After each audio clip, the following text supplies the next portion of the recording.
Hi everyone, I'm Patricia. And I'm Eliza, and we'll be talking about agreement from clean, well-lighted sentences. When referring to agreement, a singular subject and a singular is followed by a singular verb form, and a plural subject is followed by a plural verb form. And when using singular and plural verb forms, use present tense. Singular pronoun refers to singular noun, and plural pronoun refers to plural noun. Under subject-verb agreement is subject versus other nouns. When a subject and a verb are not far away from each other, it's easy to choose the right verb form. An example would be, cash purchases made in June are valid.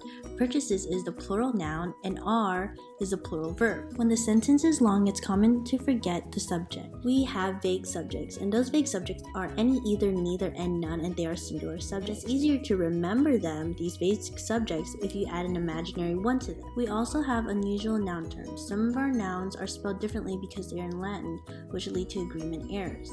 But if you want to use the singular form of them, you use criteria to criterion, media to medium, phenomena to phenomenon, and data to data. Another rule is two nouns in the subject position. When do two singular nouns become a plural subject? It is when they are joined by and here's an example. You cannot join two singular subjects to become a plural subject by using as well as, along with, and plus. They do not have the same function as and they will result in a singular subject. The same thing is with either or and neither nor. Here are two examples. Eliza plus Patricia never shows up without a pen. Either Eliza or Patricia is supposed to sign autographs.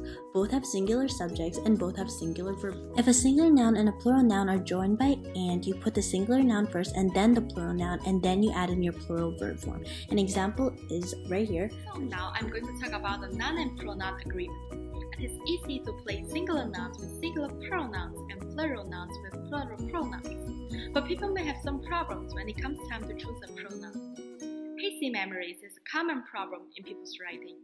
Sometimes a faulty pronoun reference occurs because someone doesn't remember the noun you wrote before, or remember it inaccurately. Avoidance of a double pronoun is the other common problem.